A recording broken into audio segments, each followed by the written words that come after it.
Usha medical education में आपका स्वागत है। आज का टॉपिक है कंजेंटल हार्ट डिजीज। क्या होती है कंजेंटल हार्ट डिजीज? जैसे इंट्रायूट्राइन लाइफ में बेबी होता है तो उस टाइम में इंट्रायूट्राइन लाइफ टाइम में शेप में, साइज में और फॉर्मेशन में यदि कोई भी अबनॉर्मलिटी हो जाती है तो वो कंजेंटल अबनॉर्मलिटी कहलाती है। वैसे तो काफी सिस्टम वाइज अबनॉर्मलिटी पहले भी डिस्कशन कर चुके हैं हम, लेकिन आज स्पेशल हार्ट डिजीज के बारे में डिस्कशन करेंगे। दो टाइप की कंजेंटल अबनॉर्मलिटी हार्ट में होती है, एक एसाइनोटिक हार्ट डिजीज होती है, एक साइनोटिक हार्ट डिजीज। एसाइनोटिक में क्या होता है, इसमें साइनोसिस नहीं होता, यानी जो सेंट्रल साइनोसिस लिप में यानी नीलापन हो जाता है स्किन में और नेल्स में हो जाता, वो इसमें नहीं होता। साइनोटिक में ये सब कुछ होता है। एसाइनोटिक में ब्लड है लेफ्ट टू राइट शंट करेगा, तो लेफ्ट से राइट शंट करेगा, दिक्कत इतनी नहीं आती क्योंकि oxygenated blood right left side में है और राइट में डीऑक्सीजनेटेड उसमें मिल जाएगा तो कोई खास बात नहीं होती। लेकिन राइट टू लेफ्ट शंट इस साइड में होता है, राइट में कैसा ब्लड होता है, डीऑक्सीजनेटेड यानी प्योर कार्बन डाइऑक्साइड ज्यादा होती है, और लेफ्ट में चला जाएगा तो मिक्स हो जाएगा जिससे सेंट्रल साइनोसिस हो जाता है और ब्लड प्योर नहीं होता यानी ऑक्सीजनेटेड नहीं होता, तो उसकी वजह से सारे सिस्टम में प्रॉब्लम आ जाती है। तो एसाइनोटिक में पहला नंबर पे ऑब्स्ट्रक्टिव टाइप, इसमें क्या होता है, ऑब्स्ट्रक्शन होती है। जैसे एक हार्ट होता है, जैसे ये हार्ट है हमारा, इसके ये सेप्टम है और इसकी ये वॉल होती है ऐसे, यहाँ superior vena cava, inferior vena cava, pulmonary wall, when, और ये सारा ऐसे सिस्टम होता है। Right atrium, left atrium, right ventricle और लेफ्ट वेंट्रिकल। तो इसमें से जो राइट साइड से पल्मोनरी आर्टरी उठती है और लंग्स के दोनों तरफ चली जाती है, लंग्स में प्यूरिफिकेशन करती है। और ऐसे लेफ्ट साइड से अयोटा उठता है, आर्च ऑफ अयोटा बढ़ाएगा और आर्च ऑफ अयोटा से डिसेंडिंग अयोटा हो जाएगा और इसमें तीन मतलब ब्लड वेसल निकलती है, इस तरह से होता है। और जो इंट्रायूट्राइन लाइफ में फीटस होता है, फीटस सर्कुलेशन है, उसकी कुछ टेम्परेरी ओपनिंग होती है। जैसे हार्ट में राइट टू लेफ्ट में एक मतलब क्या होता है, एक फोरामेन होता है, वो राइट टू लेफ्ट में होता है क्योंकि अनाटॉमी बड़ी होती है लेकिन स्ट्रक्चर बड़ा होता है, और लंग्स कैसे कोलैप्स होते हैं और हार्ट का कार्य चलता रहता है। और यहाँ से जब ये जैसे अम्बिलिकल कॉर्ड कट होती है प्लसेंटा के थ्रू, जैसे बेबी मतलब उसकी सप्लाई कट हो जाती है, तो ये सारी अनाटॉमिकली जो टेम्परेरी स्ट्रक्चर थी परमानेंट स्ट्रक्चर में चेंज हो जाती है। लेकिन कई बार ये चीजें ऐसे कैसे ओपन रह जाती, पेटेंट रह जाती है।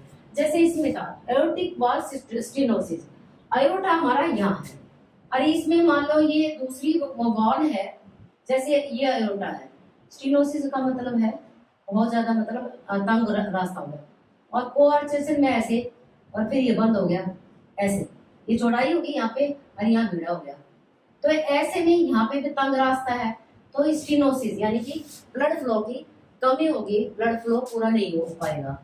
Pulmonary wall stenosis, pulmonary wall है ये, इनमें स्टेनोसिस हो जाता है, नैरोइंग हो जाती है इनकी।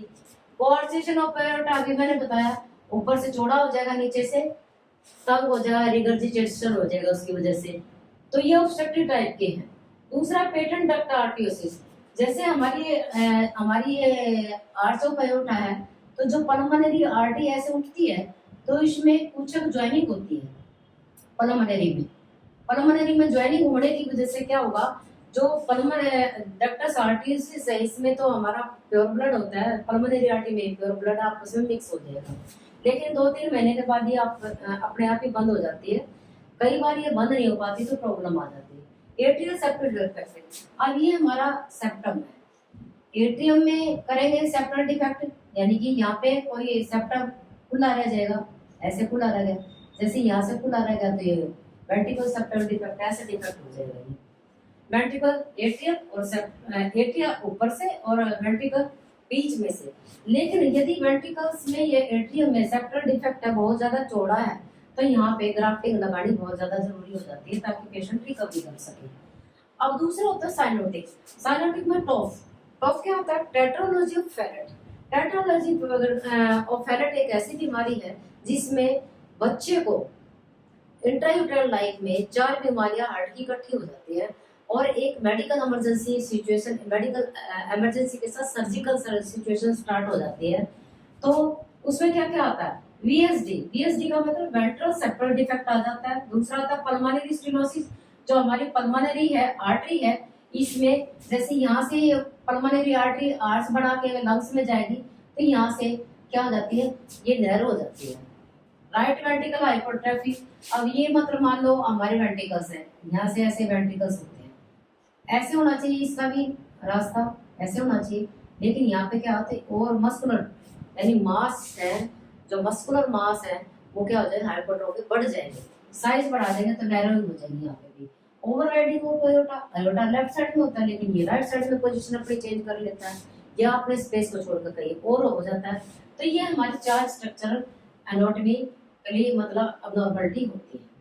अब साइन सिम्टम क्या हो जाते हैं, यदि ऐसी ऐसी ये बीमारियां हार्ट की डिजीज हो जाती है, जैसे central cyanosis, neck and skin में साइनोसिस हो जाएगा, ब्लड फ्लो कम हो जाएगा, हार्ट में पैल्पिटेशन बढ़ जाएगी, ओडिमा एकस लेग्स पे और टमी पे हो जाएगा बच्चे की, बच्चा टायर्ड महसूस करा, जैसे फीडिंग, जैसे वो दूध पीता है तो एकदम सांस चढ़ जाएगी उसको, और अनकॉन्शियस भी हो जाता है कई बार, और रैपिड ब्रीदिंग करेगा, शॉर्ट ब्रीदिंग लेगा, हंगर थ्रस्ट टाइप में रहेगा उसको, क्योंकि कोई भी चीज जब नैरो हो जाती है तो हार्ट को तो पूरा काम करना पड़ता है, वो जल्दी जल्दी स्पीड से काम करता है, तो शॉर्टनेस हो जाएगी उसकी ब्रेथ की, क्योंकि सारे ऑर्गन में पहुंचाना तो है उसको, हार्ट को काम तो करना है, सारी ब्लड सप्लाई करनी है। एक्सरसाइज इंटॉलरेंस, यदि बच्चा हाथ पैर वगैरह मारता है तो उसको टॉलरेट नहीं होता, बहुत ज्यादा जल्दी थक जाता है, वीक महसूस करता है, ये हमारे हो जाते हैं साइन सिम्टम। अब कॉजेस क्या है इसके, जैसे मदर ड्यूरिंग प्रेगनेंसी, मतलब मदर को एक कॉज सिम्टम्स प्रोड्यूस होते हैं, कॉज क्या क्या हो सकता है, सबसे पहले इन्फेक्शन, जैसे इंट्रायूटेराइन लाइफ में बेबी है, माँ प्रेग्नेंट है तो रूबेला की बीमारी हो जाती है, तो उससे ये इन्फेक्शन हो सकता है, ये कॉज कर सकता है हार्ट डिजीज का। यूज ड्रग्स, कौन सी, एपिलेप्टिक ड्रग्स, माँ को मान लो दौरे आते हैं और मिर्गी की बीमारी है और या उसको मेनिया है, तो लिथियम की टैबलेट लेती है, ड्रग्स लेती है, या एपिलेप्टिक में अपटॉन वगैरह की मेडिसिन लेती है, तो उससे भी एक रिस्क फैक्टर हो सकता है। बार बार माँ को एक्सरे का एक्सपोजर कराना पड़ जाए, जैसे माँ को टीबी हो चुकी होती है, एक्सपोजर में दिक्कत आ जाती है उसकी। तो डायबिटिक मदर है, डायबिटिक मदर है, क्रोनिक डिजीज की बीमारी है, तो वो भी रिस्क फैक्टर में आ जाता है सीएसडी की। अल्कोहल और स्मोकर मदर है और ड्रग अब्यूज है, तो वो भी इन चीजों में आ जाती है। मदर एज 35 ईयर से ऊपर है तो कंजेंटल अबनॉर्मलिटी हो सकती है। Mutation in the child DNA, जो बच्चे का जो डीएनए, जैसे ही मतलब प्रेगनेंसी होती है तो सेल की डिवीजन होती है, सेल की जब डिवीजन होती है तो एकदम परमानेंट मतलब कई बार म्यूटेशन में क्या होता है, परमानेंट चेंज हो जाता है, जो मतलब क्या है वो उसके बच्चे के लिए ठीक नहीं होता, यानी इसमें अबनॉर्मलिटी आ जाती है डीएनए में। जेनेटिक फैक्टर में जैसे ट्राइसोमी, डीएनए में हमारे दो चेन चलती है, डबल चेन चलती है, लेकिन इसमें 2 की जगह 3 हो जाते हैं हमारे डीएनए के जीन्स, जैसे जिसको हम ट्राइसोमी सिंड्रोम भी बोलते हैं, 13, 18, 21, 9, 10 ऐसे ऐसे, इसमें कोई भी बीमारी हो सकती है, ये 21 नंबर की बीमारी है हमारी। तो ये हमारे कॉज होते हैं ड्यूरिंग, मदर को कॉज हो सकती है, ये बच्चे का कॉज हो सकता है mutation in the child DNA.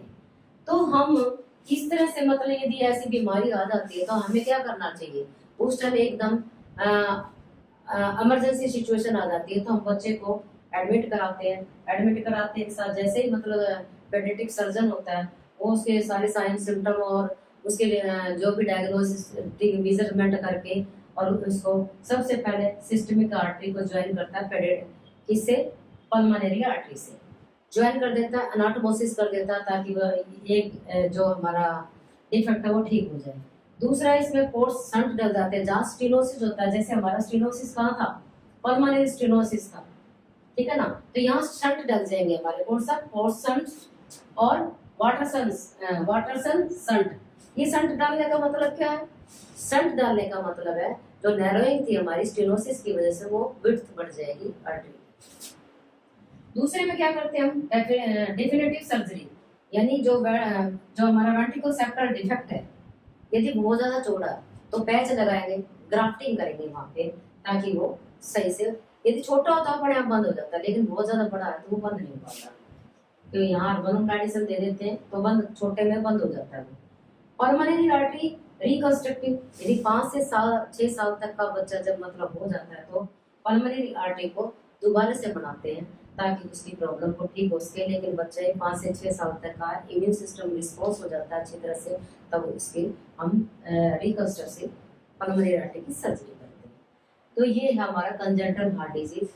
ये एक इमरजेंसी सर्जरी सिचुएशन है, टॉफ टेट्रालॉजी ऑफ फैलेट। तो ये आपको टॉपिक कैसे लगा?